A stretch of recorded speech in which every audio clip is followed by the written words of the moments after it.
bienvenue aussi.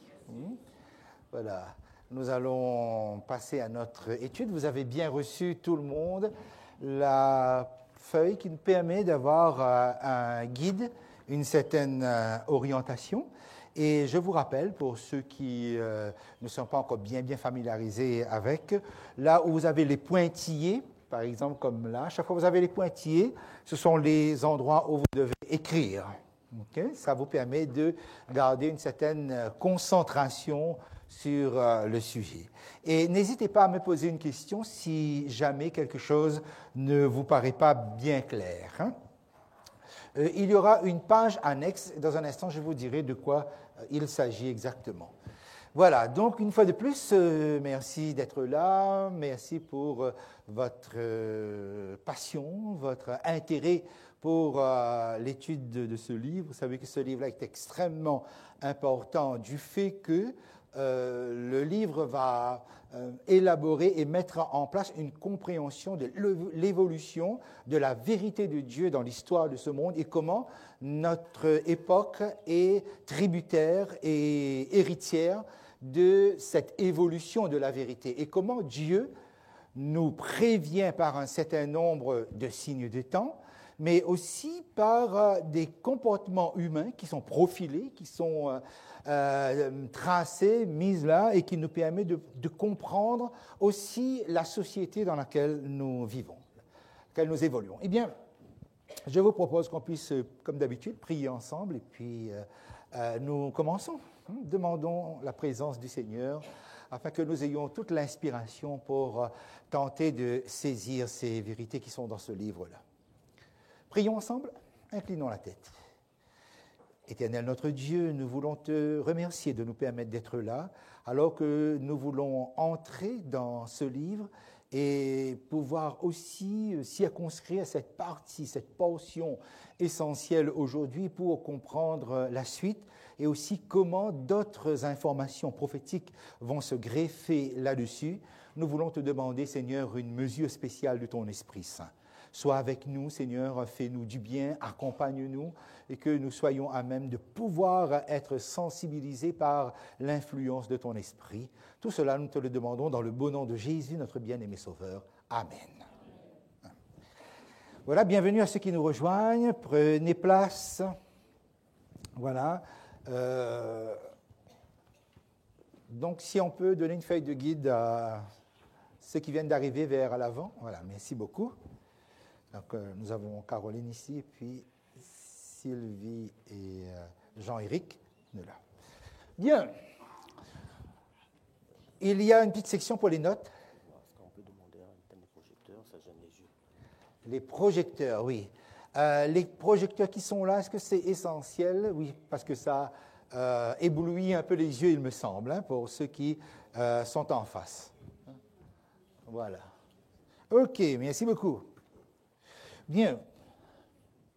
Un des points essentiels, et cela doit rester comme un leitmotiv, ce verset du psaume 51, verset 7-8, qui est véritablement essentiel, parce que David, lorsqu'il est au plus profond de sa crise spirituelle et il se sent éloigné de Dieu, et qu'il doit se rapprocher de ce Dieu, il dit quelque chose de véritablement d'important dans sa prière, dans sa quête, mais tu veux que la vérité soit au fond du cœur, fais donc pénétrer la sagesse au-dedans de moi.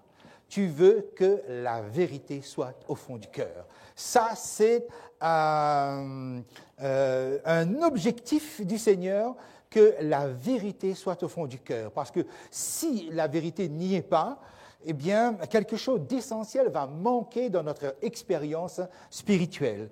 Et la sagesse est demandée comme quelque chose qui permet justement de faire une distinction entre le bien et le mal, parce que la sagesse, c'est la capacité de discerner entre le bien et le mal, mais non seulement la capacité de discerner, mais aussi la possibilité de faire le choix entre ce qui est bien et ce qui est mal. Et quelquefois, ce n'est pas le choix entre ce qui est bien et ce qui est mal, parfois c'est le choix entre ce qui est mal et ce qui est pire. Donc, il faut savoir quoi choisir. Là, il faut une dose d'inspiration pour cela. Et quelquefois, c'est aussi choisir non pas entre le bien et le mal, mais entre le bien et le mieux. Alors, qu'est-ce qui est mieux? Vous voyez, c'est laissé à l'appréciation et on a besoin toujours d'inspiration. Tu veux que la vérité soit au fond du cœur. C'est un petit peu l'objectif que nous nous sommes fixés. Il faut que la vérité soit dans le cœur, puisque cela est un objectif de Dieu. Nous sommes arrivés dans le livre de l'Apocalypse à cette partie des 7 églises. De quoi il s'agit? Les 7 églises correspondent aux 7 périodes de l'histoire chrétienne qui va de l'ascension de Jésus jusqu'à son retour, de l'ascension du Christ et son intercession dans le sanctuaire céleste, jusqu'à son retour. Dieu divise l'histoire en 7 parties, en 7 périodes.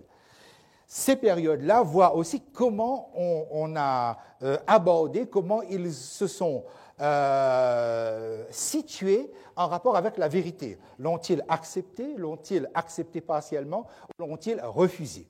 Eh bien, nous avons eu la possibilité de faire une petite synthèse déjà avec ça. La première église, c'est l'église d'Éphèse. Cela correspond à la période des apôtres, donc on va dire que c'est l'église apostolique. La deuxième église, c'est l'église de Smyrne, c'est l'église qui va connaître la persécution, effectivement. Donc, après le 1er siècle, 2e siècle, 3e siècle, l'église va être persécutée. Et après, nous avons l'église de Pergame, qui correspond à la 3e période.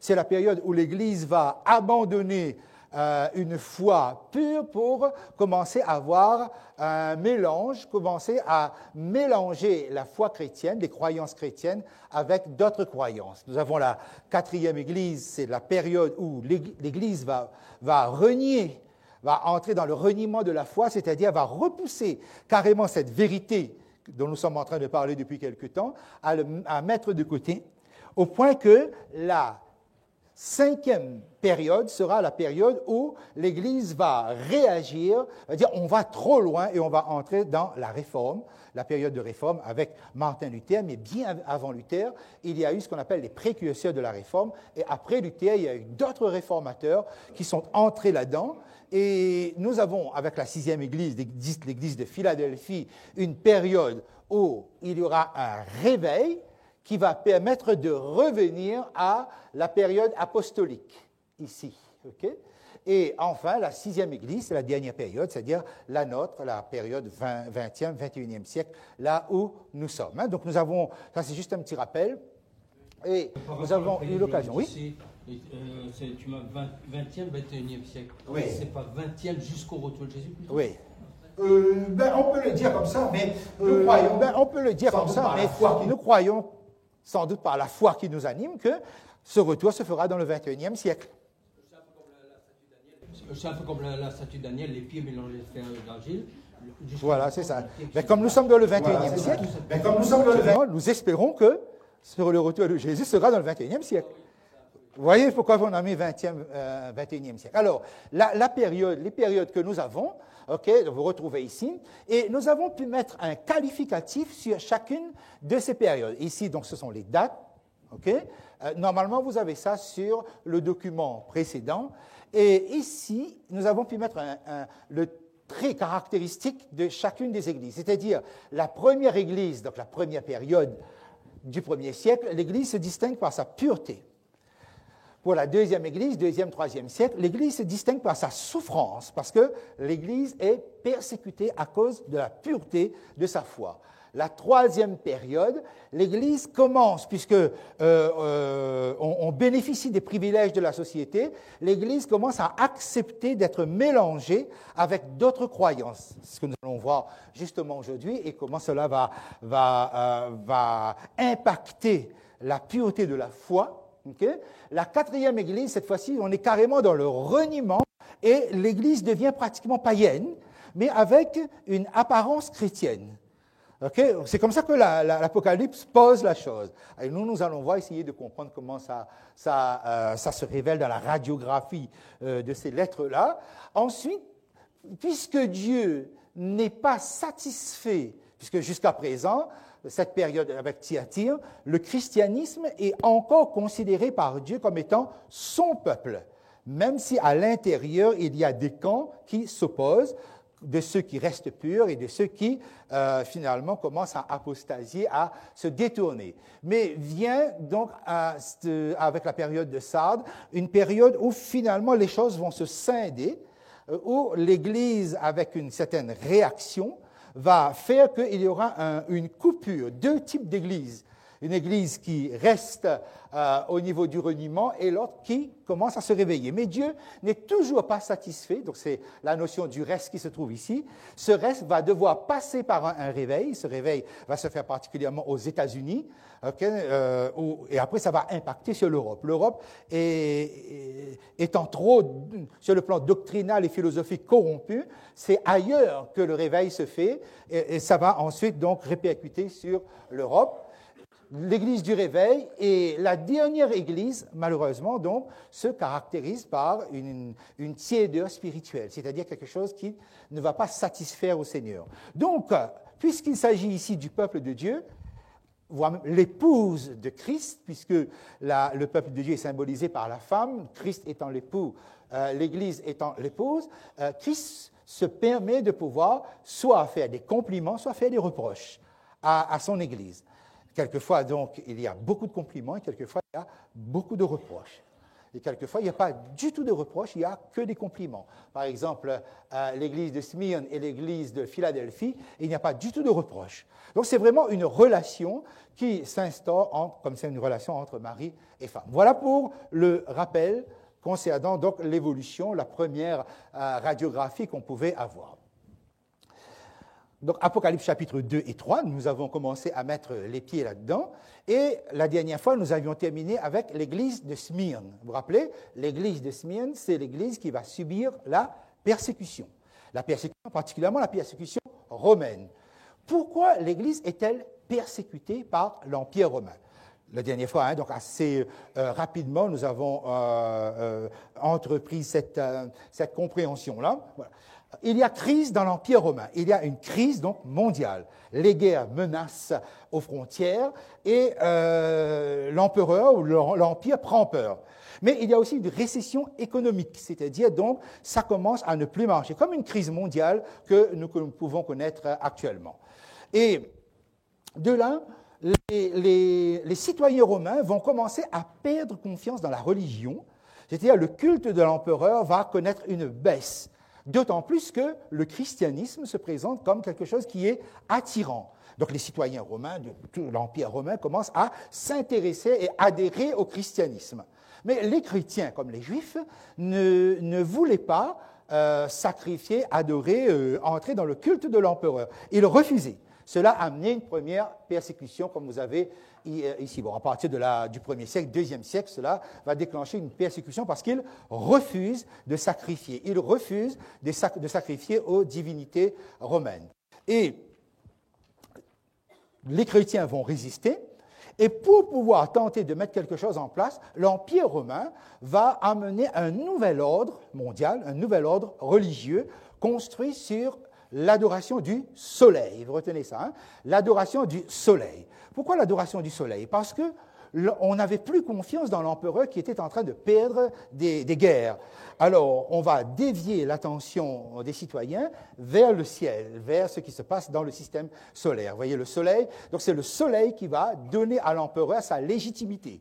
Autrement dit, donc, même si l'empereur n'obtient pas de belles victoires au niveau des conquêtes et des guerres, mais le soleil est là pour garantir la stabilité de l'ordre cosmique. Donc, on se réfère à cela. Donc, du coup, vous voyez, le culte du soleil entre dans l'Empire romain. Et ça, c'est ça le nouvel ordre. Mais les chrétiens, écoutez bien ça, les chrétiens refusent l'adoration du culte au soleil, l'adoration du soleil, sous n'importe quelle forme ça se présente. Et entre-temps, donc, il y a des empereurs qui se succèdent. Dioclétien se présente et lui, il va amener, et ça se trouve dans la lettre à Smyrne, une persécution de 10 années, de 303 à 313, et c'est Constantin qui va mettre fin à cette persécution-là.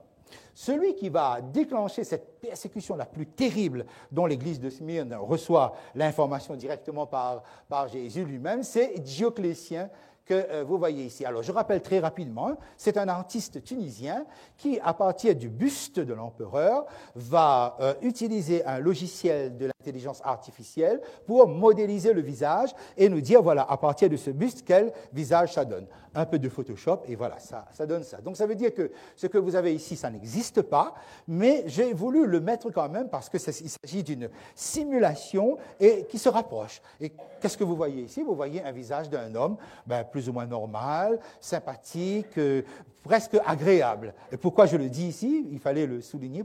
Parce qu'au fond, tous ceux qui déclenchent une telle cruauté, ce sont des hommes qui sont normaux, en fait. Ce sont des hommes. Mais en réalité, ce n'est pas dit que, par exemple, Dioclétien est plus méchant que les autres hommes. Non. Mais c'est le système qui rend les hommes cruels. C'est le système qui les oblige à des décisions qui peuvent être abominables en rapport avec l'humanité. C'est pourquoi, dans l'Apocalypse, Dieu ne s'attaque jamais à des humains, à des individus, mais toujours au système. Dieu s'attaque au système, mais jamais à des humains individualisés. Alors, vous voyez, donc, entre autres, une des décisions, mais la persécution sera véritablement terrible, et c'est Constantin qui va mettre fin à cette horrible persécution. Alors, vous gardez bien à l'esprit que la réforme religieuse ou le nouvel ordre religieux romain se fait sur le culte du soleil, sur l'adoration du soleil, ce qu'on appelle le Sol Invictus, c'est-à-dire le soleil invaincu. Alors, il faut bien savoir que dans la religion romaine, le 25 décembre, on sacrifiait un taureau en l'honneur de ce dieu soleil que vous voyez là sur la plaque, pourquoi le 25 décembre? On sacrifiait un taureau en l'honneur du dieu soleil parce que c'était censé être la naissance de ce dieu soleil qui était censé donc sortir d'une grotte sous la forme d'un nouveau-né. Voilà. Il est né, le divin enfant, parce que c'est quand même un dieu soleil, le 25 décembre. D'accord? Vous gardez bien cette idée-là pour que vous arriviez à comprendre par la suite, lorsqu'on fait les fusions et l'amalgame, d'où vient le 25 décembre et comment ça va se greffer dans le christianisme. Parce que tout le monde sait bien que Jésus n'est pas né le 25 décembre. C'est impossible en termes de climat ou autre. Mais vous voyez, puisqu'on entre dans l'église de Pergame, la période de Pergame, et qu'on parle de mélange, ça veut dire qu'il va y avoir des mélanges. Donc, ce 25 décembre existait déjà, cet enfant divin qui devait naître d'une grotte existait déjà, il fallait juste trouver un autre support, il fallait juste trouver une autre réalité pour fusionner cela. Donc, vous voyez comment, déjà, si vous réfléchissez là, sur ce point-là, comment l'idée du soleil, de l'idée du sol invictus va entrer dans le christianisme, entre déjà dans le christianisme. On va voir comment ça va. Alors, de cette période-là où nous sommes, ici, je vous avais dit tout à l'heure que jusqu'à Thyatire, Dieu considère l'ensemble du christianisme comme étant son peuple. Mais à partir de Sardes, c'est-à-dire donc la prochaine fois que nous allons nous retrouver, il va y avoir dans l'esprit Dieu comme un rejet d'une partie du christianisme. Parce qu'à Thyatire, Dieu précise qu'il a donné du temps pour qu'il y ait une repentance. Cette repentance ne s'est pas faite. Alors, dans cette période-là où nous sommes, et là je vous emmène sur votre feuille, vous avez ça sur votre feuille pour que vous puissiez donc entreprendre de le noter. Quelque chose va se passer dans l'Église chrétienne. Jusqu'à présent, on avait la pureté, on avait la souffrance malgré la pureté, mais quelque chose va se passer. Il y aura une transformation, une métamorphose de l'Église. L'Église va devenir une institution. C'est l'Église institution, pratiquement institution de l'État. Mais dans l'Église va entrer ce qu'on appelle le dualisme. C'est quoi le dualisme? C'est la doctrine de Nicolaïte, entre autres, que Christ parle dans les églises. Donc vous écrivez dualisme, c'est là que j'avais mis. C'est quoi le dualisme? Le dualisme, c'est on va séparer deux éléments qu'on estime éternels, le corps et l'esprit. C'est-à-dire que le corps est mauvais, la chair est mauvaise, mais l'esprit est bon. Alors, si par exemple, je vais dire les choses un petit peu directes, mais différemment. Si je pêche, c'est la chair qui est mauvaise qui pêche, mais pas l'esprit. Je peux donc distinguer, okay, du moment que l'esprit adhère à une vérité, à une connaissance, c'est bon, ça passe. Vous voyez comment là, donc vous regardez ça, pourquoi? Parce que ça veut donc dire que je peux faire tout le mal que je veux, du moment que j'adhère à ce qui est vrai et à ce qui est bon ici, c'est bon. Okay? Je ne suis pas contaminé. C'est le corps, mais le corps, il est mauvais. Le corps, il ne fait qu'emprisonner l'âme, il ne fait qu'emprisonner l'esprit. Donc ce corps-là, il va disparaître. Mais l'esprit demeure éternel. Ça, c'est le dualisme. Or, ce dualisme-là, ça n'existait pas, c'était rejeté par l'Église primitive. Ce dualisme-là va entrer dans l'Église et va aussi justifier ou légitimer le comportement de Constantin. Oui?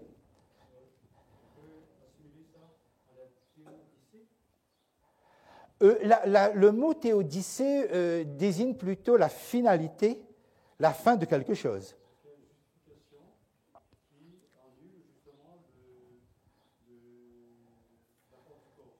Oui, ben c'est différent encore, on va dire. Okay? Pour l'instant, on garde l'idée que, voilà, c'est dans le gnosticisme, okay, il y a un mauvais Dieu qui a fabriqué le corps, un démiurge. Il y avait même ce démiurge-là, okay? Mais il y a un Dieu supérieur qui a fabriqué l'esprit. Okay? Le corps est donc mauvais. Je peux donc faire tout ce que je veux avec mon corps, ça n'a pas de souci, du moment que j'adhère à la... Donc, en fait, pour eux, le gnosticisme, le gnostique, gnos, la connaissance, c'est la connaissance qui sauve. Du moment que j'adhère, du moment que j'accepte en esprit que cela est vrai, cela est bon, je suis sauvé. Voilà, je vais dire la chose d'une manière un petit peu caricaturale comme cela, d'accord? Voilà, donc le dualisme. Et la troisième chose, c'est que à partir de l'église de Pergame, nous allons avoir la construction de la mentalité chrétienne telle que la mentalité chrétienne sera jusqu'à nos jours. C'est-à-dire, c'est à cette époque-là, 4e, 5e siècle, où le diable va fabriquer ce que c'est que la mentalité chrétienne, qui va devenir une religion. Jusque-là, l'Église n'était pas une religion, mais on va en faire une institution, une religion d'État, et qui va formater ce que c'est que la religion au niveau de l'humanité. Autrement dit, donc, l'humanité va être impactée par le formatage que nous avons ici. Voilà les trois points importants ici. Ça va pour tout le monde? Oui, Bertrand, vas-y. Voilà, ce sont les conciles qui vont poser cela. Le premier qui va diriger, c'est un païen, c'est Constantin. Bien qu'on dit que c'est le premier empereur chrétien, mais en fait, il n'a jamais été chrétien, sauf aux derniers instants de sa vie. Okay? Enfin, aux derniers instants de sa vie, parce qu'il a accepté le baptême juste avant de mourir. Okay? Il y a des raisons à cela, hein? Donc on aura certainement l'occasion de dire un petit mot. Okay? Voilà. Maintenant, je vous invite à prendre avec moi la Bible. Okay? Apocalypse, hein? Apocalypse chapitre 2.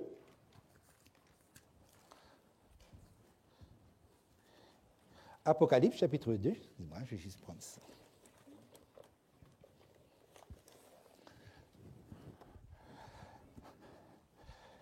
À partir du verset 12, écrit à l'ange de l'église de Pergame, voici ce que dit celui qui a l'épée aiguë à deux tranchants. Nous avons déjà eu l'occasion de voir la signification de cette épée aiguë à deux tranchants. Je ne reprends pas le texte, hein, cela se trouve dans les informations que nous avons dans les documents précédents. Okay? L'épée aiguë à deux tranchants qui sort de la bouche de Christ, c'est la parole de Dieu. Hébreux chapitre 4 et le verset 12. D'accord? Là, Jésus se présente comme étant celui qui tient la Bible, qui a la Bible, et son autorité va se faire ici. Alors, c'est bien, verset 13. Je sais où tu demeures, je sais que là est le trône de Satan. Autrement dit, cette église de Smyrne, puisque nous sommes dans la continuité de Smyrne, l'église de Smyrne, l'église chrétienne, dans toute sa pureté et sa persécution, a réussi à pénétrer le territoire de Satan. C'est-à-dire qu'on a réussi à faire passer le message chrétien là où Satan a son trône. Okay? Donc ça veut dire, vous voyez, quelle force, quel dynamisme les animer à ce moment-là. Okay? Donc ils ont réussi à pénétrer le territoire de Satan. Mais Satan va résister, va opposer une résistance à cela parce qu'il va faire le mouvement inverse. Alors, je reprends verset 13. « Je sais où tu demeures, je sais que là est le trône de Satan. Tu retiens mon nom, tu n'as pas renié ma foi, même au jour d'Antipas, mon témoin fidèle qui a été mis à mort chez vous, là où Satan a sa demeure. » Quelles sont les qualités chrétiennes que nous avons ici? Tu retiens mon nom. Okay? Donc ça veut dire qu'il y a des gens qui sont fidèles et qui gardent le caractère de Christ. Tu es fidèle aussi à la foi. Tu n'as pas renié ma foi. Donc c'est très bien parce que tu as le territoire de Satan, pouvoir retenir le nom de Christ et de pouvoir exercer fidèlement la foi. Donc ça demande une persévérance, ça demande une fidélité à toute épreuve. Jusque-là, donc ça va. À partir du verset 14. Mais j'ai quelque chose, verset 14, j'ai quelque chose contre toi, ce que tu as là des gens attachés à la doctrine de Balaam, qui enseignait à Balak, à mettre une pierre d'achoppement devant les fils d'Israël pour qu'ils mangeassent des viandes sacrifiées aux idoles et qu'ils se livrassent à l'impudicité. Alors, observez bien le reproche qui est fait. Le reproche ou le problème porte sur l'enseignement. Okay? Ce que j'ai contre toi, ce que tu as là, des gens attachés à la doctrine de Balaam qui enseignaient. Donc, le problème, c'est bien l'enseignement qui enseignait à Balak. Alors, qui est Balaam? Balaam, c'est un prophète, en tout cas, il se disait prophète, et Balak, c'est le roi de Moab. Le roi de Moab voulait maudire le peuple d'Israël. Alors, il a engagé un prophète, Balaam, pour prononcer des paroles de malédiction. Et Balaam dit que moi, je ne vais dire que ce que Dieu dit. C'est ce qu'il dit. Moi, je vais dire que ce que Dieu dit. Et finalement, il n'arrive pas à maudire un peuple qui est béni par Dieu. Okay? Donc, vous faites le report sur l'Église chrétienne. Vous voyez que jusqu'à ce moment-là, l'Église est bénie. Et on ne peut pas corrompre cette Église-là. Pourquoi? Parce que l'Église souffre, l'Église est dans la persécution, mais l'Église tient fidèlement. L'Église est bénie. On ne peut pas maudire. Et Balaam va faire quelque chose. Et d'abord, donc on parle de la doctrine de Balaam, et j'ai mis un texte ici que vous pouvez relever sur votre feuille, Nombre chapitre 25. Je vous invite à prendre avec moi Nombre chapitre 25 à la page 175. Nombre chapitre 25, page 175. Vous avez ici cette histoire de Balaam. Alors, qu'est-ce qui s'est passé après les tentatives de Balaam de maudire le peuple, ne pouvant pas, puisque donc toutes les paroles de malédiction se transformaient en bénédiction? Alors, chapitre 25, à partir du verset 1er, Israël demeurait à Sittim, et le peuple commença à se livrer à la débauche avec les filles de Moab. Elles invitèrent le peuple au sacrifice de leur Dieu, et le peuple mangea et se prosterna devant leur Dieu. Israël s'attacha à Baal-Péor, et la colère de l'Éternel s'enflamma contre Israël. Alors, qu'est-ce que vous avez? On n'arrive pas à maudire le peuple. Qu'est-ce que Balaam va faire? Parce qu'en fait, c'est lui qui est derrière cela. Si vous tournez 2 pages de votre Bible, vous allez au chapitre 31, le verset 16. Chapitre 31, le verset 16. Voici, ce sont elles, les femmes là, qui, sur la parole de Balaam, ont entraîné les enfants d'Israël à l'infidélité envers l'Éternel dans l'affaire de Péor, et alors éclata la plaie dans l'assemblée de l'Éternel. D'accord? Ça veut dire que Balaam, n'arrivant pas à maudire le peuple, il a enseigné, il a donné la recommandation, l'enseignement de faire une espèce de compromis, de faire que c'est Israël même qui amène la malédiction en son sein en mettant des femmes, en s'alliant avec des femmes, et ces femmes allaient les amener à se prosterner eux-mêmes devant Dieu sans que Balaam ne dise quoi que ce soit. Il a juste donné l'information de ce qu'il faut faire. Effectivement, donc, en s'alliant avec ces femmes-là, ils se sont prosternés devant les idoles et la malédiction de Dieu est tombée sur eux. Autrement dit, donc, tu veux arriver à tes fins, mais amène-les à faire des choses, des compromis qui attirent la malédiction de Dieu. Et ça a marché. En fait, vous voyez, c'est que si vous faites le report sur l'Église chrétienne va accepter de faire entrer des choses que Dieu désapprouve, l'idolâtrie, et l'Église chrétienne va va perdre la bénédiction et attirer la malédiction. Donc Balaam, si vous voulez, c'est le prophète qui va enseigner le compromis. Fait en sorte qu'ils acceptent un compromis. Et le peuple a accepté et l'Église va commencer à entrer justement là-dedans. Balaam, c'est le prophète qui recherche la richesse, les honneurs terrestres, etc. C'est pour ça, d'ailleurs, il sait bien qu'il a dit « je ne vais dire que ce que Dieu m'ordonne de dire », mais en réalité, il travaille pour un gain. Effectivement, il va s'enrichir. Effectivement, il va avoir les honneurs terrestres. Nous avons ici, et dans l'histoire chrétienne, commence à entrer ce qu'on appelle le faux prophétisme. Okay? C'est-à-dire que quelqu'un qui est en fait un faux prophète, qui prétend qu'il est un vrai et qu'il parle de la part de Dieu, mais qui enseigne comment faire pour ruser afin d'amener la malédiction sur le peuple de Dieu. Ça, c'est la doctrine, si vous voulez, de Balaam, et qui va devenir la doctrine des Nicolaïtes. Okay? La doctrine des Nicolaïtes. Donc, vous écrivez faux prophétisme, et vous écrivez dessous, parce que je n'avais pas mis, la doctrine des Nicolaïtes. Maintenant, il va nous falloir comprendre comment le compromis va alors se faire. Qu'est-ce qui va se passer dans l'Église chrétienne? Okay, et là, je vais vous demander de me suivre à un moment. Je vais vous emmener sur Constantin Ier, justement. Okay? Alors, il y a guerre entre les empereurs, et Constantin veut le pouvoir. Il y a Maxence qui est à Rome, et la guerre va se faire entre Constantin et Maxence. Voici donc ce que le récit officiel, qui est en fait un récit légendaire, donne.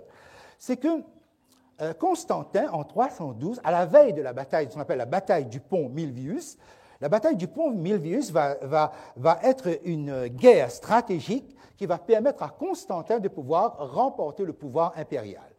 OK, qu'est-ce qui se passe? Eh bien, on rapporte qu'il a reçu une vision à la veille où il a vu une grande croix, un chrisme, autour de cette croix, donc des astres, et écrit « Par ce signe, tu vaincras ». On dit même donc qu'après, il aura une vision de Christ.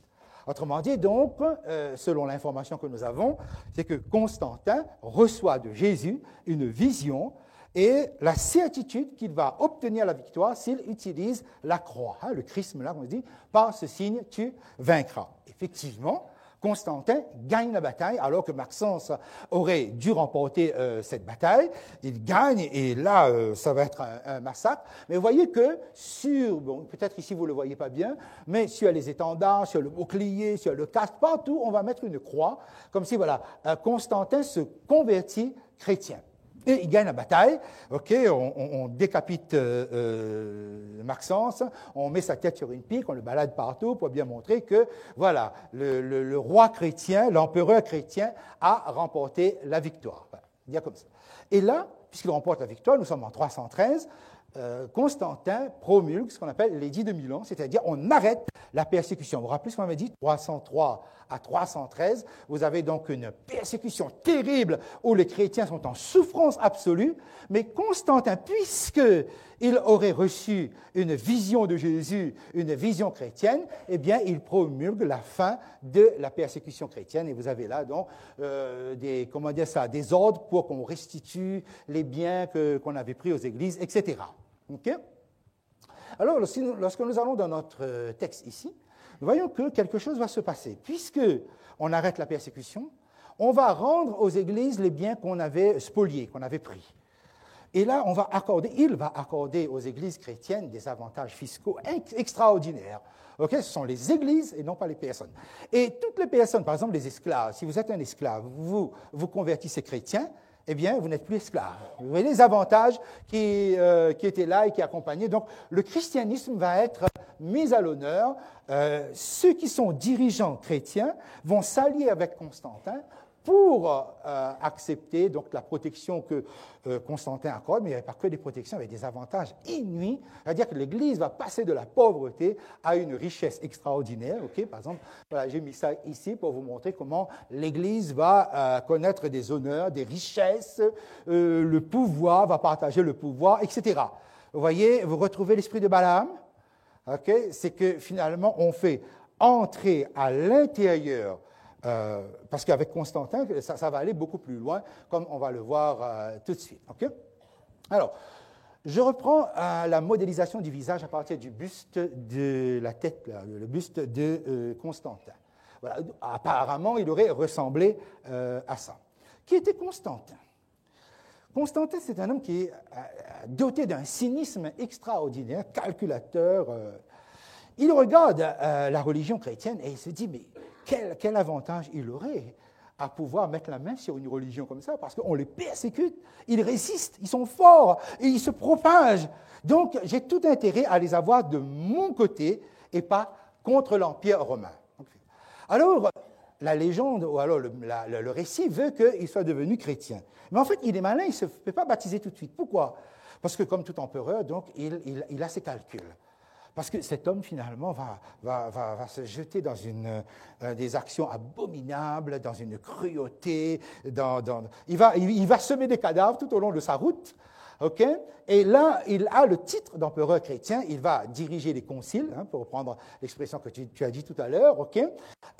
Cet homme, finalement, va diriger, aura un pouvoir sur l'Église, alors que lui-même, il n'est même pas chrétien et qu'il répand le sang facilement. Par exemple, il n'a pas hésité à faire, à faire tuer son beau-frère Licinius, par exemple, ou bien faire ébouillanter sa femme, faire passer ça comme un accident. Il a tué même son propre fils, sous prétexte qu'il y avait une relation avec sa belle-mère, etc. Tout ça, ce sont des choses que Constantin sème, tout en ayant le titre d'empereur chrétien. En fait, il n'est pas chrétien. Et il va faire un calcul. Il va se baptiser juste avant de mourir. Comme ça, il a le temps de faire tout ce qu'il veut. Mais il n'est pas inquiété. Pourquoi? À cause de la doctrine des Nicolaïtes, qui découle du gnosticisme. Or, qu'est-ce que le dualisme? Vous vous rappelez ce que j'ai dit tout à l'heure? Du moment que je crois que, c'est ça la religion, du moment que j'adhère dans mon esprit à ça, je peux faire ce que je veux. Après, je me ferai baptiser. Vous voyez, cette mentalité, il faut faire extrêmement attention. C'est-à-dire que je fais tout, et puis à un moment donné, je me fais baptiser, puis je suis pardonné, puis voilà.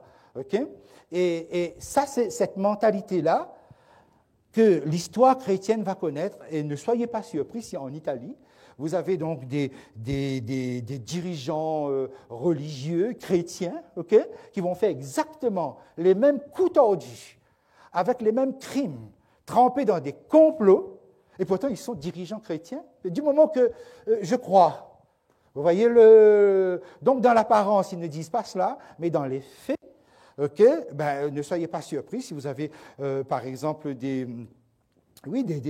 officiants, des officiants chrétiens qui s'adonnent à des pratiques comme la pédophilie ou autre chose, et qui continuent tout à fait tranquillement parce que ils ne se reprochent pratiquement rien.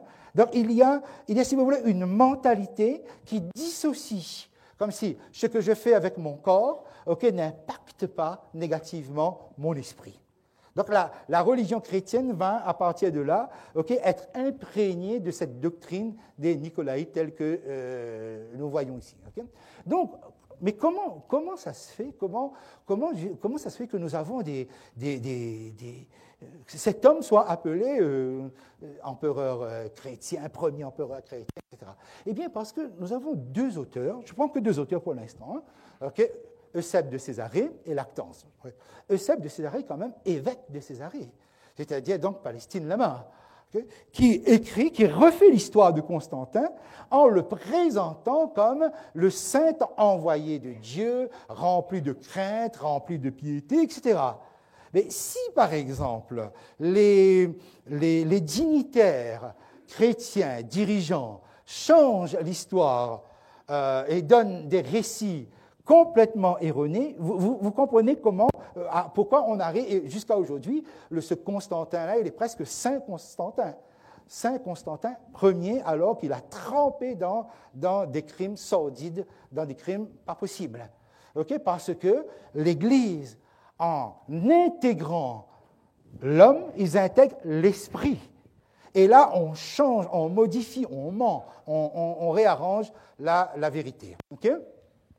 Et c'est là où il faut que vous arriviez à bien comprendre le point, c'est que cette fameuse bataille du pont Milvius, où Constantin a obtenu la victoire sur Maxence, c'est qu'en réalité, dans la présentation de ce qui est à la source de la puissance de Constantin, il y a deux récits en fait. C'est-à-dire, en 309, Constantin a eu une vision d'Apollon, le dieu du soleil. Et à partir de 309, il adhère au culte du Sol Invictus. Sol, vous vous rappelez, le soleil invaincu. Il est en plein dedans. Et à la veille de la bataille, il aurait eu aussi une vision en rapport avec le culte solaire, avec le soleil. C'est son père, Constance Flore, qui vient avec les armées, etc.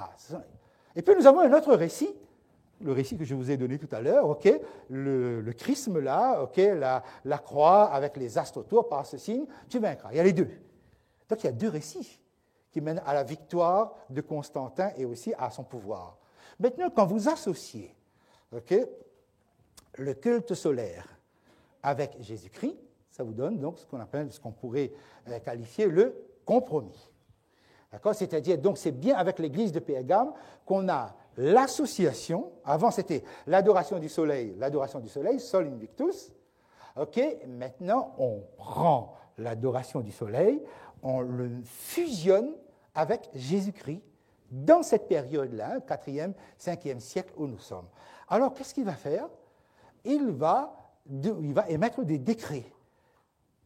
Et je vais vous dire dans un instant sur quelle base il le fait. Par exemple, le premier décret, puisqu'il adhère à Jésus, mais il garde le culte au soleil, c'est-à-dire il garde le culte Sol Invictus. Il donne que tous les juges, que les habitants des villes, que les bureaux de toutes sortes se reposent le jour vénérable du soleil. OK? Donc, ça veut donc dire que, voilà, il impose l'adoration ou le repos le jour du soleil. Et plus tard, avec le concile de Laodicée, c'est en 364, donc il est mort entre-temps, que les chrétiens ne se comportent pas comme les juifs en chômant le jour du sabbat, samedi, mais de travailler ce jour-là. Que tous les jeunes, les populations des villes et tous les corps des métiers cessent le travail le jour vénérable du soleil, c'est-à-dire le dimanche. Donc, vous voyez, c'est que, en fait, on va faire un amalgame, on va faire une fusion à partir de là. Pourquoi? Parce que l'homme, il est dans le mélange. Donc, il va imposer au christianisme qui va l'accepter, ce compromis-là, ce mélange que nous avons ici. Et sur quelle base il le fait? Bien, sur la base du fait que les empereurs romains étaient appelés pontifex maximus, ça veut dire souverain pontife. Donc, vous avez une pièce de monnaie là, okay, avec Tiberius, Tibère, et derrière, donc, en abrégé, pontifex maximus. Ça veut dire quoi? Ça veut dire que ce titre-là, donner toute autorité à l'empereur de pouvoir régner sur tous les cultes païens qu'il y avait à Rome. Tous les cultes païens publics, ils avaient autorité dessus. C'est ça, le souverain pontife. Ça vous dit quelque chose, ce titre-là, souverain pontife-là? Oui, bien sûr. Pourquoi? Parce que ça va être transmis. Mais quand on transmet, on va transmettre même l'idée, en fait, qui accompagne ça. Vous voyez un petit peu comment les choses doivent s'enchaîner et avec ce qu'il y a derrière, la mentalité qui règne derrière. C'est que donc, en fait, Constantin est souverain pontife dans le sens où il règne sur toutes les religions. En fait, il a la main sur toutes les religions et il peut imposer les cultes ou les compromis, les mélanges, tous les syncrétismes qu'il souhaite imposer. Alors, je voudrais que la chose soit vraiment, véritablement claire concernant, mais finalement, mais qu'est-ce qui est le premier jour de la semaine et qu'est-ce qui est le 7e jour de la semaine? Pour que nous arrivions que nous soyons tous ensemble à bien poser la chose. Alors, je prends le site officiel, le site de l'Église catholique de France, et pour bien marquer que c'est récent, c'est mercredi 20 septembre 2023. Alors, sur l'article, la signification chrétienne du dimanche, comme c'est petit là, je vais le grossir un petit peu. Voilà, OK? Donc vous avez ici le dimanche pour les chrétiens, et le jour du Seigneur, le dimanche est le premier jour de la semaine. OK? Donc là, vous voyez que c'est le site officiel catholique de France qui dit que le dimanche est le premier jour de la semaine. Je vais vous donner 2 citations pour compléter cela. Alors, la première citation, je prends de Jean-Paul II lui-même dans une lettre Dies Domini, jour du Seigneur, puisque donc j'ai une copie de cette lettre-là, tout le monde peut la voir. Voilà ce qu'il dit, ce qu'il a écrit. Le fait que le sabbat soit le 7e jour de la semaine fait envisager le jour du Seigneur à la lumière d'un symbolisme complémentaire. Le dimanche est le premier jour et aussi le 8e jour. Vous savez que le dimanche est aussi considéré comme jour 8e. Donc là, vous voyez bien que pour l'ensemble du christianisme, le dimanche est bien le premier jour de la semaine. Et peut-être il y a quelque chose auquel on n'y pense pas forcément, mais vous savez que lorsque l'officiant, le dimanche à la messe, prononce la prière eucharistique, en fait, il précise bien, c'est dans la communion de toute l'Église, en ce premier jour de la semaine, comme est le dimanche, nous célébrons le jour où le Christ est ressuscité d'entre les morts. Okay?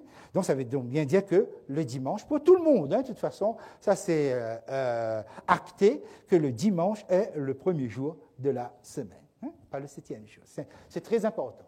Du coup, venons un instant dans les commandements de Dieu. Vous avez les 10 commandements de Dieu et vous avez le 4e qui se trouve ici. Les 4 premiers commandements concernent Dieu et les 6 autres concernent le prochain. 4e, on va le prendre un petit peu plus, un peu plus gros, quoi. Voilà, commandement 4. Alors, qu'est-ce qui est dit? Souviens-toi du jour du repos pour le sanctifier. Tu travailleras 6 jours, tu feras tout ton ouvrage. Mais le 7e jour est le jour du repos de l'Éternel ton Dieu. Tu ne feras aucun ouvrage, ni toi, ni ton fils, ni ta fille, ni ton serviteur, ni ta servante, ni ton bétail, ni l'étranger qui est dans tes portes. Car en 6 jours, l'Éternel a fait les cieux, la terre, la mer, tout ce qui est contenu, il s'est reposé le 7e jour. C'est pourquoi l'Éternel a béni le jour du repos et l'a sanctifié. Okay? Le jour du repos, le jour de l'adoration, c'est quel jour? C'est le 1er ou le 7e? Okay? Donc c'est le 7e jour. Donc quand vous prenez les 10 commandements, bien, effectivement, dans le 4e commandement, c'est le 7e jour et non pas le 1er. Et du coup, je vous donne 3 citations bibliques que je mets ici pour aller vite, parce que je sais que ça va aller.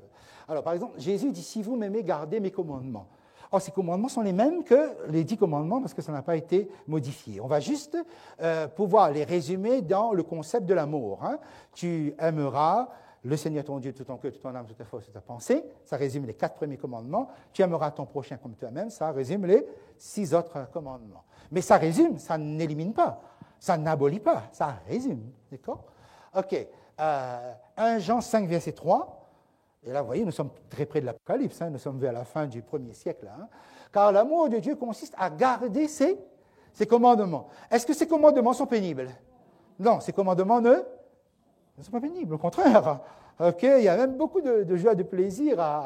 Alors, dans Apocalypse chapitre 12, verset 17, le dragon fut irrité contre la femme et il s'en alla faire la guerre au reste de sa postérité, à ceux qui gardent. Alors, c'est très intéressant de voir cette notion du reste. Pourquoi? Eh bien, parce que, en fait, un peu comme dans le résumé que je vous ai fait tout à l'heure, c'est qu'à un moment donné, Dieu se dissocie de l'Église chrétienne et ne se réfère qu'à un reste, le reste qui est fidèle.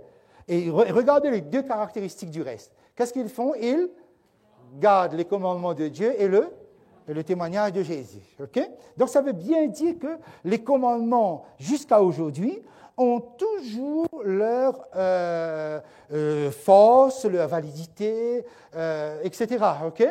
Mais qu'est-ce qui fait qu'on a changé, on a déplacé? Vous savez que Jésus dit quelque chose. Peut-être je vais vous inviter à prendre avec moi, si vous pouvez, Matthieu. Prenez Matthieu, chapitre 15. Matthieu, chapitre 15. Alors, si vous avez cette Bible-là, cette version, page 968. Okay? Matthieu, chapitre 15, on est en train de parler de la tradition. Okay? Sur un point, il y a quelque chose qui oppose là. Okay? Et Jésus, non pas la question de Jésus, verset 2, pourquoi tes disciples transgressent-ils la tradition des anciens? Jésus leur répond, et vous, pourquoi transgressez-vous le commandement de Dieu au profit de votre tradition? OK, là, il faut faire extrêmement attention. Mais je passe vite. Verset 8, ce peuple m'honore des lèvres, mais son cœur s'est éloigné de moi. Verset 9, c'est en vain qu'il m'honore, en enseignant des préceptes qui sont des commandements, comment? Des commandements d'hommes. C'est très important de comprendre cet aspect-là pour savoir est-ce que Dieu a modifié son jour de repos, a modifié le jour d'adoration, ou est-ce que ce sont les hommes qui, par un système de compromis, a procédé à cela. Okay? Alors, si nous revenons un moment dans Pergame, donc avec la protection accordée, donc on est dans le changement du jour du repos. Et vous remarquez que c'est un païen, un empereur, qui a juste le titre, le nom de chrétien, mais à distance, mais en réalité, donc, voilà. Okay? Alors, la question est ceci. comment ça se fait que l'Église chrétienne, qui jusque-là avait refusé tout compromis, refusé de pactiser avec le soleil sous une forme ou sous une autre, comment se fait-il que l'Église l'accepte maintenant? Okay? Puisque le dimanche, comme les Anglais le soulignent, okay? Je vous rappelle hein, que chaque jour de la semaine est lié avec, ce sont des noms romains que nous avons et qui est lié avec les astres, les astres ou les planètes que nous avons dans notre système solaire. Hein. Lundi, c'est le jour de la Lune, dies luna. Okay? Mardi, c'est le jour de Mars. Mercredi, c'est le jour de Mercure. Jeudi, Jupiter. Vendredi, Vénus. Samedi, Saturne. Et dimanche, le Soleil. Hein. Donc les Anglais comme les Allemands ont gardé l'appellation, puisque comment on dit le dimanche en anglais? Sunday, hein, le jour du Soleil. Okay? Comment ça fait-il? Parce que c'est à ce moment-là que l'acceptation a eu lieu. Comment se fait-il que l'Église a accepté? Ben, c'est parce que toute la stratégie, et laissons Constantin, Constantin est un humain, il est dans un système. Okay? Il agit donc en fonction du système. Mais comment se fait-il qu'on en arrive à accepter? Parce que toute la stratégie du diable, ça va être de mettre en place maintenant des stratagèmes qui vont être subtils, et qui vont être beaucoup plus folkloriques, mais surtout émotionnels. Et là, je vous parle de la Pâque, parce que la Pâque est la première fête que nous avons parmi les 7 fêtes. Vous vous rappelez, quand on a regardé ça, il y a 7 fêtes dans l'Ancien Testament, et la Pâque, c'est la fête où Jésus meurt. Hein, il meurt juste à l'heure pascale, à 15 heures de l'après-midi, etc. Or, l'objectif du diable, c'était que justement, Jésus ne meure pas. N'oubliez pas, hein, le diable n'a jamais voulu que Jésus meure. Au contraire, il voulait que Jésus ne meure pas. Parce que si Jésus meurt, ça scelle son sort. Et si Jésus meurt, les pécheurs sont sauvés. Donc il fallait tout faire pour que Jésus ne meure pas. Donc puisqu'il n'a pas réussi, il va faire en sorte que tout le mouvement religieux chrétien se détourne de la mort du Christ. Puisque la Pâque, c'est la mort du Christ. Donc il va falloir faire une déviation de la Pâque. Suivez-moi bien, ok? On va essayer de comprendre comment ça se passe. Bon. Le principe des œufs et de la pain dans la fête de Pâques. Et vous allez remarquer que j'ai changé l'écriture de Pâques, puisque j'ai mis un S, cette fois-ci, à la fin. Hein? Tout à l'heure, j'ai écrit la déviation de la Pâque. Effectivement, lorsque vous regardez toutes les prescriptions que nous avons dans la Bible concernant la Pâque, effectivement, nous avons l'agneau et nous avons bien des choses, mais que viennent faire les œufs et le lapin? Alors, ce que je vais vous dire là, je l'ai résumé sur une page annexe. Si cette page vous intéresse, si ce résumé vous intéresse, vous le récupérez à la fin avec Frédéric et les autres. D'accord? Bon, on va essayer de comprendre cela. Il faut savoir que dans l'ancien temps, au moment où Dieu donne sa parole et qu'on est vraiment dans la vérité, dans la rédaction des Écritures, c'est que les œufs, l'œuf, jouaient un rôle extrêmement important dans toutes les religions païennes. Et ça va s'étendre jusqu'à l'Europe, jusqu'à l'Amérique du Nord, etc. Okay? Pourquoi? Eh bien parce que dans les croyances mythiques, mythologiques anciennes, on pensait que la naissance des divinités se faisait à partir d'un œuf. Hein? L'œuf donne naissance à la divinité. Et donc ça veut dire que dans les temples païens, on suspendait, par exemple, comme là vous voyez, hein, ce sont des œufs colorés, etc., comme ça fait la joie des enfants, hein, c'est le bonheur, ça fait des couleurs, c'est très joli, c'est émotionnel, etc. Mais ça se faisait déjà dans les temples païens, la suspension des œufs colorés. Mais ça avait un sens que le christianisme va reprendre, et on essaie de comprendre ça un moment. Okay? Alors il faut savoir que lorsque nous voulons comprendre la Pâque et l'intrusion des œufs dans la fête de Pâques, alors que les œufs ne se trouvent pas dans la Bible, il faut savoir qu'il faut saisir la déesse Astarté. Okay? Alors, vous savez que Astarté a plusieurs noms en fonction des Vénus chez les Romains, Aphrodite chez les Grecs, Ishtar chez les Babyloniens, etc. C'est la naissance, mais forcément Astarté. Alors, un œuf, un jour, miraculeusement, est tombé du ciel, mais est tombé dans le fleuve l'Euphrate. Et les poissons l'ont poussé jusqu'au bord. Okay? Les pigeons sont venus couvrir. Et ensuite, l'œuf va éclore, et de cet œuf va sortir la déesse Astarté, okay? Donc considérée comme la reine du ciel. Mais Astarté n'est pas que la reine du ciel, c'est aussi la déesse de la fécondité, la déesse de la fertilité, etc. Donc là, vous avez Astarté, vous avez Vénus, vous avez... voilà. L'œuf est lié à... et il est très intéressant de voir comment... parce qu'on aura recours de nouveau à l'anglais, parce que l'anglais est très intéressant ici. Comment on dit Pâques en anglais? Eh bien, quand, par exemple, les Anglais veulent parler de la Pâque juive qui se trouve dans la Bible, sans S, okay, ils utilisent le mot Passover, passer par-dessus. Okay? Et lorsqu'ils veulent parler de la Pâque chrétienne, okay, fête Pâque chrétienne, ils utilisent un autre mot, c'est le mot Easter, parce qu'ils utilisent la Pâque chrétienne. D'accord? Alors, il faut savoir que Easter, c'est la prononciation anglaise du mot Ishtar ou Astarté. Okay? C'est-à-dire, comme tout à l'heure, lorsque nous avons dit dimanche, c'est quel jour? Sunday. Eux, ils ont gardé cette appellation. Pourquoi? Parce que les druides ont amené le culte d'Astarté jusqu'en Grande-Bretagne, là-bas. Donc, ils ont gardé, quand ils parlent de la fête de Pâques, ils disent Easter, okay, en rapport avec Ishtar. Alors, il faut savoir que... cela est très essentiel, c'est que, étant la déesse de la fécondité, étant la déesse de la fertilité, okay, il y avait des sacrifices d'enfants qui se faisaient en l'honneur justement de la déesse Ishtar. Ishtar, c'est le nom babylonien, hein. Astarté, c'est le nom phénicien, le nom... Donc, c'est-à-dire que c'est la déesse qui produit beaucoup. Mais pour produire beaucoup, il faut beaucoup de sexe. Et beaucoup de sexe, c'est-à-dire, parce qu'en fait, c'est la déesse de la profusion sexuelle, okay? D'où, et même dans l'Ancien Testament, nous voyons que le culte d'Astarté nécessitait des prostituées sacrées. C'est-à-dire que lorsqu'on voulait s'unir avec Astarté, on s'unissait donc avec les prostituées qui étaient là, sous les arbres verts, etc. Donc, je crois que j'ai mis les textes. J'ai mis un certain nombre de textes là-dessus, si ça vous intéresse. Okay?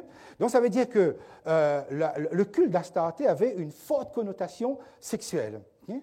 D'où arrive le lapin maintenant. Pourquoi le lapin? Parce que dans la légende, un jour, Astarté rencontre un oiseau qui a les ailes gelées, okay? Et elle veut sauver cet oiseau-là. Elle va le transformer en lapin. Okay? Donc, vous voyez, un lapin qui pond des œufs.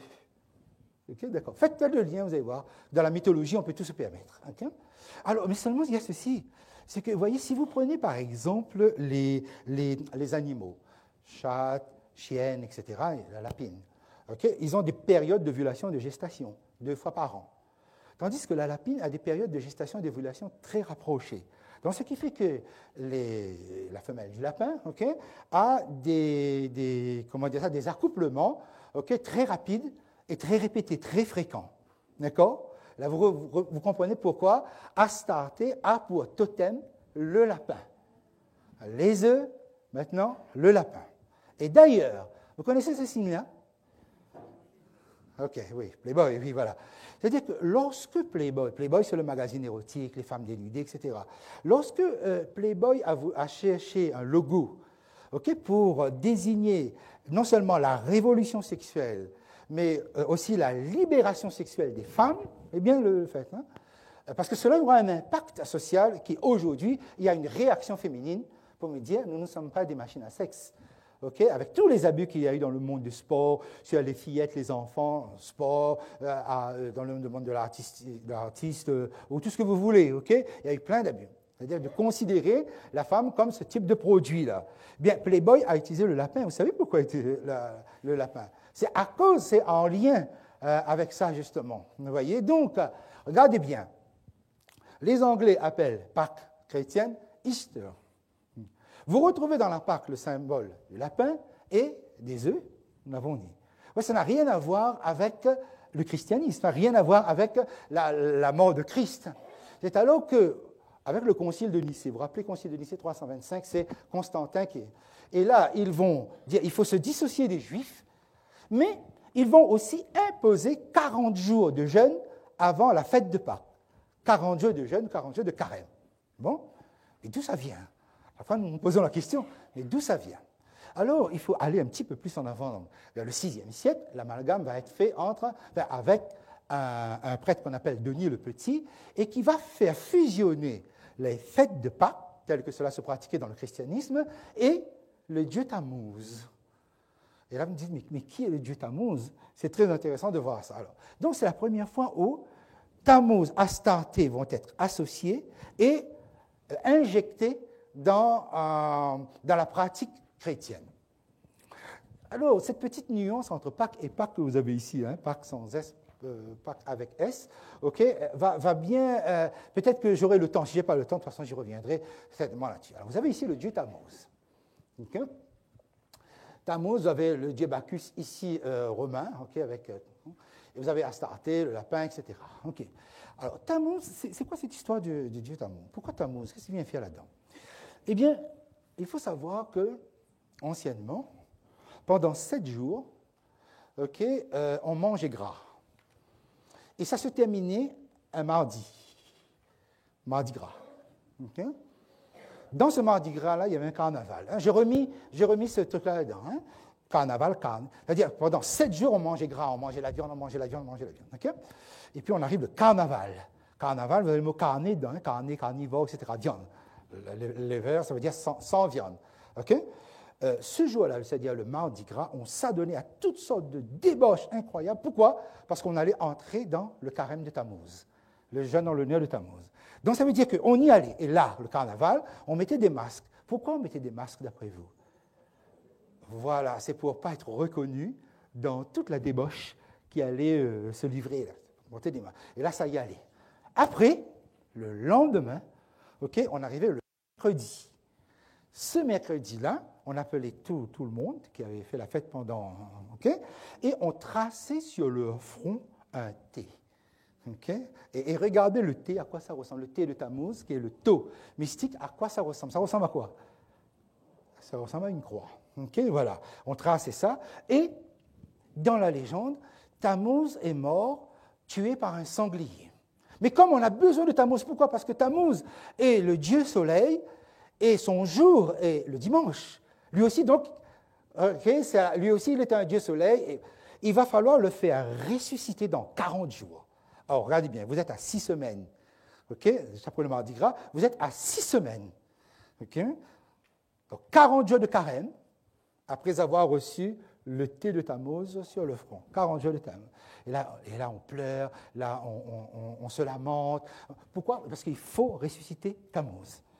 Et lorsqu'on arrive à la fin des 40 jours, okay, on arrive le dimanche, voilà, le jour du soleil, et là, Astarté descend au fond des enfers et ramène Tammuz à la surface le matin du premier jour de la semaine, matin du soleil. Tammuz ressuscite le premier jour de la semaine. Ça va, vous voyez maintenant? OK? C'est incroyable, c'est extraordinaire. OK? Alors, le point, hein, donc voilà, je vous montre par exemple, hein, lorsqu'on fait le mercredi des cendres, hein, la croix des cendres, c'est cela. Mais en fait, d'où ça vient? Parce que, en fait, il faut bien comprendre que le symbole, le signe de Tammuz, c'est justement un T qui ressemble à une croix. Et quelquefois, on le met dans un cercle ici parce que ça implique le disque solaire. Donc, le signe de la croix était déjà pratiqué avant l'apparition de Christ sur terre. Pourquoi? Parce que les adorateurs de Tammuz se signaient du signe de la croix. C'est-à-dire que quand, par exemple, ils faisaient ça, okay, c'était Tammuz. Or, okay, il y a encore quelques adorateurs de Tammuz dans un certain pays. Okay? Si vous faites ça devant lui, vous n'êtes pas en train de faire le signe de la croix du Christ. Vous êtes en train de faire le signe de Tammuz. Vous voyez? Donc, en fait, qu'est-ce qui s'est passé? C'est qu'en réalité, le sacrifice de Christ, et vous voyez aussi pourquoi la Pâque se retrouve avec un S, parce qu'on l'a englobé dans une multitude de pratiques au pluriel. Parce que, dites-moi, la Pâque, c'est quel jour? Fête de Pâques, dans le monde chrétien. C'est quand? Le dimanche. D'accord? Donc, la résurrection. Mais quand nous l'avons étudié, parce qu'on a pris le temps pour étudier ça, quand nous l'avons étudié, la Pâque tombait quel jour? Le vendredi, c'est-à-dire c'est la mort de Jésus. Donc la mort de Jésus correspond à une fête, la fête de Pâques. Le lendemain, la fête des pains sans levain. Et vous vous rappelez, le troisième jour, c'était une autre fête. Comment on appelait cette fête-là? Oui, la gerbe des prémices. Donc vous voyez, qu'est-ce qui s'est passé? C'est qu'on a interverti, on a mystifié le truc, on a changé. On a pris la Pâque, on l'a placée sur la gerbe des prémices. Vous voyez le truc? Pourquoi? Parce qu'il fallait que, en fait, je vais dire le diable, que, en réalité, alors que vous croyez que vous êtes en train de célébrer la résurrection de Jésus, en fait, tout le processus vous mène à célébrer la résurrection de Tammuz, avec tous les signes que cela implique. Vous voyez le fait? C'est que donc, dans l'apparent, dans les mots, on dit Jésus, on dit Saint-Esprit, on dit Bible, mais en fait, quand vous fouillez dans la Bible, et vous comprenez pourquoi à l'église de Pergame, Jésus se présente avec l'épée de l'Esprit. Okay? Parce que si vous confrontez tout ça avec la Bible, vous allez voir que ça ne tient pas. Vous comprenez? Et alors, mais ce texte-là, hein, écoutez, regardez ce texte-là que j'ai mis ici, parce qu'il y aura un autre que je vais prendre avec vous. Okay? Regardez ce que Dieu dit. C'est l'apôtre Paul qui l'a écrit. Hein. Mais il a repris cette citation divine hein, qui vient de Dieu. Qu'est-ce qu'il dit? C'est pourquoi sortez du milieu d'eux et séparez-vous d'eux, dit le Seigneur. Ne touchez pas à ce qui est impur, parce que c'est impur, et je vous accueillerai. Donc, c'est comme si, vous voyez, l'œuvre de réforme que le Seigneur demande à son peuple, il le demande aussi à chaque individu. Parce que c'est notre objectif d'avoir un lien, d'avoir une relation avec Christ. Okay? Alors, la contrariété de Dieu, et là vous êtes au bas de la dernière page, vous écrivez contrariété de Dieu, Ézéchiel 8, et on va prendre le texte hein, pour voir l'attitude de Dieu face à ça. Ézéchiel 8, le verset 13 à 16, page 825. Ézéchiel,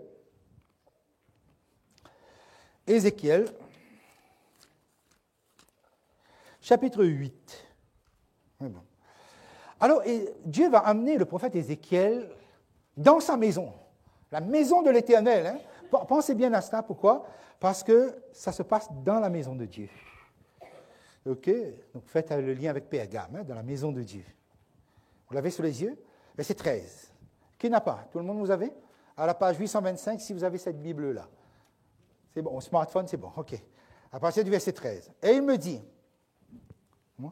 tu verras encore d'autres grandes abominations. Le mot abomination qui est là ici, hein, Toéba, okay, signifie ce qui inspire le dégoût, le rejet, etc. À quel point Dieu a vomi pratiquement par rapport à ce qu'il va dire là. Okay? Les abominations qu'il commet. Verset 14. Et il me conduisit à l'entrée de la porte de la maison de l'Éternel, du côté du nord là-bas, hein, septentrion. Okay? Donc on est à la porte de la maison de Dieu, que ça se passe. Et voici, il y avait là des femmes assises qui pleuraient à Tammuz. Vous voyez? Et il me dit, vois-tu, fils de l'homme, tu verras encore d'autres abominations plus grandes que celles-là. Il me conduisant le parvis intérieur de la maison de l'Éternel. Et voici, à l'entrée du temple de l'Éternel, entre le portique et l'autel, il y avait environ 25 hommes, tournant le dos au temple de l'Éternel. Et qu'est-ce qu'ils faisaient? Le visage vers l'Orient. Ils se prosternaient à l'Orient devant le soleil. Ça va? Et vous voyez la réaction de Dieu face à cela? C'est que Dieu est en train de qualifier tout cela d'abomination, de choses à vomir pratiquement. Okay? Et alors, toute la question est ceci.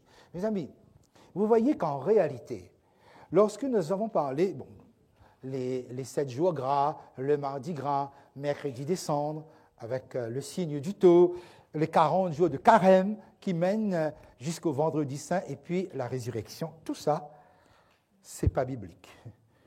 Ce n'est pas dans la Bible. Ça n'a rien à voir avec ce que Dieu demande. Donc, vous voyez toute la contrariété du Seigneur ici dans cette affaire. C'est véritablement réfléchir et comprendre, finalement, ce n'est pas tant les hommes, mais le système. Mais tu veux que la vérité soit au fond du cœur. Tu veux que la vérité soit au fond du cœur. Dieu veut que la vérité soit au fond de votre cœur. C'est que toutes ces pratiques, et la prochaine fois, on verra une autre pratique. Vous allez ramener la feuille qui se trouve avec vous là. Hein, donc, vous allez ramener, parce que nous allons poursuivre, que toutes ces pratiques n'ont que pour but de dévier du sacrifice de Jésus. C'est que vous n'ayez pas accès. Mais ce ne sont pas les hommes, je le répète, hein, ne pensez pas à tel officiant, tel prêtre, tel pasteur, tel ceci ou tel cela. Non, c'est tout le système. C'est la parole de Dieu. Christ est là avec l'épée dans sa bouche. Ok, et terminons avec cette pensée. On revient dans Apocalypse chapitre 2.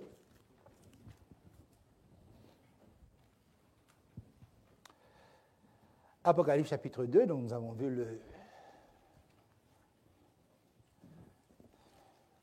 déviation. Et qu'est-ce qui fait qu'on a fini par accepter l'adoration du soleil, mais amalgamée, fusionnée subtilement avec la pratique chrétienne?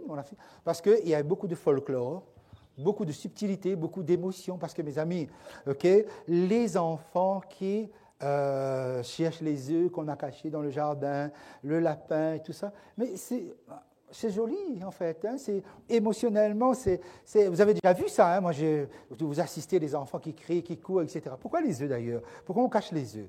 Vous savez qu'après le mardi gras, pendant les 40 jours de carême, il était interdit de manger les œufs. L'Église avait interdit de manger les œufs. Donc, ça veut dire qu'il y avait un cumul de... Qu'est-ce qu'on allait faire avec tout ça? Eh bien, le dernier jour, le dimanche, on cachait les œufs, on demandait aux enfants d'aller les chercher. La pratique vient que de là, en fait.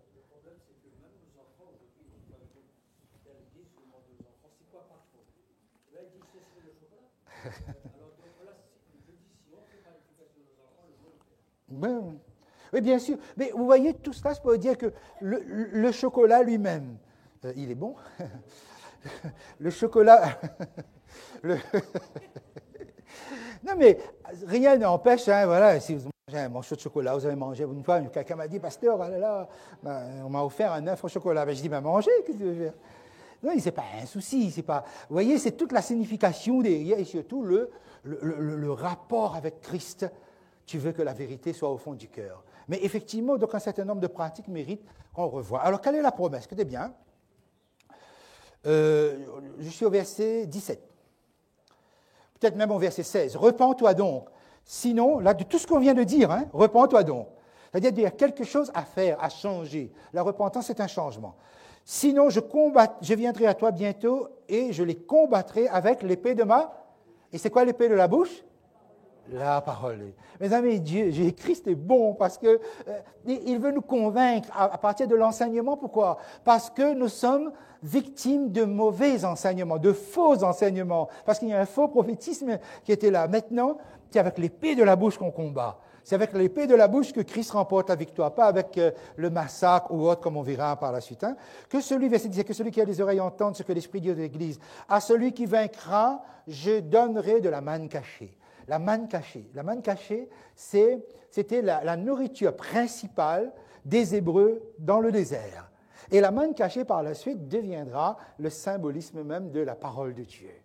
Dieu dit, si tu arrives à vaincre, je vais te nourrir avec ma parole. Pourquoi la manne cachée? Parce qu'elle est cachée dans la parole de Dieu. Si vous lisez comme ça, superficiellement, vous ne trouvez pas mais si vous l'étudiez, si on l'enseigne, tout d'un coup, on découvre une nourriture qui nous nourrit. Mais la manne, c'est aussi le pain de vie qui descend du ciel, c'est Jésus lui-même. Vous voyez, donc voilà, je passe très vite. La manne cachée, je lui donnerai un caillou blanc. Quel est le symbolisme du caillou blanc? Le caillou blanc, c'est, vous savez, anciennement, dans les tribunaux gréco-romains, on utilisait caillou noir et caillou blanc dans les tribunaux. Si on vous donnait un caillou noir, ça veut dire que vous étiez condamné. Si vous étiez acquitté, on vous donnait un caillou blanc. Et Christ, par la justification, par la foi, dit, mais tout ça, je n'ai même pas de reproche à te faire. Simplement, je t'acquitte. Je te justifie. Et tu retrouves toute la puissance du message de la justification par la foi. Et ensuite, sur ce caillou est écrit un nom nouveau que personne ne connaît, si ce n'est celui qui le reçoit. Le nom nouveau est en rapport avec le caractère, parce que le nom dans la Bible symbolise le caractère de quelqu'un. Moïse, sauvé des eaux, Abraham, père d'une multitude, etc., par rapport à notre expérience. Quand vous acceptez le Christ, vous faites une expérience extraordinaire avec Christ. Mais l'expérience, c'est vous qui connaissez votre expérience. C'est vous qui appréciez la qualité, la puissance de l'expérience que vous faites avec Christ. Donc vous portez un nom nouveau. Et ce nom, en fait, on va le voir par la suite, c'est le nom de Christ lui-même qui se reflète sur nous, tout le caractère de Christ. Mes amis, c'est toute la bénédiction que je peux vous souhaiter par la grâce de Dieu. Okay? Et vous avez vu, on a fait un parcours ensemble à partir du livre de Pergame pour dire combien, finalement, notre foi doit connaître une certaine épuration, c'est-à-dire retirer les scories, parce que la Pâque, c'était ça. Il ne fallait pas qu'on trouve du levain, le levain dans la maison, dans le cœur, dans l'esprit et tout ça. Okay? Et sans doute que la beauté du christianisme est encore à redécouvrir. Pour que, et je reviens là-dessus, que nous ayons nous-mêmes une relation personnelle et d'une grande beauté avec Jésus, Jésus seul, celui qui a tout fait, celui qui a tout accompli pour nous. Alors donc je prie que l'Éternel vous bénisse abondamment. Ok. Je vous propose que nous puissions prier ensemble, hein, remercier Dieu. Je vous propose qu'on se mette debout, qu'on se lève et qu'on prie, on remercie Dieu. Et n'oubliez pas, si le résumé concernant la Pâque vous intéresse, à la sortie, donc vous voyez Frédéric, il se tient déjà à la sortie.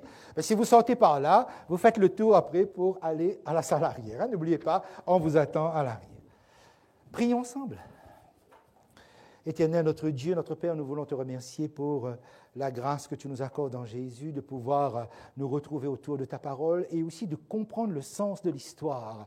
Parce que c'est toi, c'est ta prophétie qui nous oriente dans le sens historique pour comprendre le temps présent, pour comprendre la mentalité présente. Et nous comprenons, Seigneur, que cette adhésion à cette vérité que tu nous proposes dans toute ta parole, et particulièrement dans le livre de l'Apocalypse, est un appel à pouvoir se nourrir à ta parole, à pouvoir faire une expérience avec toi et à connaître aussi une véritable transformation. Transforme chacun de nous, Seigneur, et fais-nous du bien par ta grâce et par ton amour. Nous te le demandons dans le beau nom de Jésus, notre bien-aimé Sauveur. Amen. Voilà, on se retrouve à l'arrière. Récupérez le résumé annexe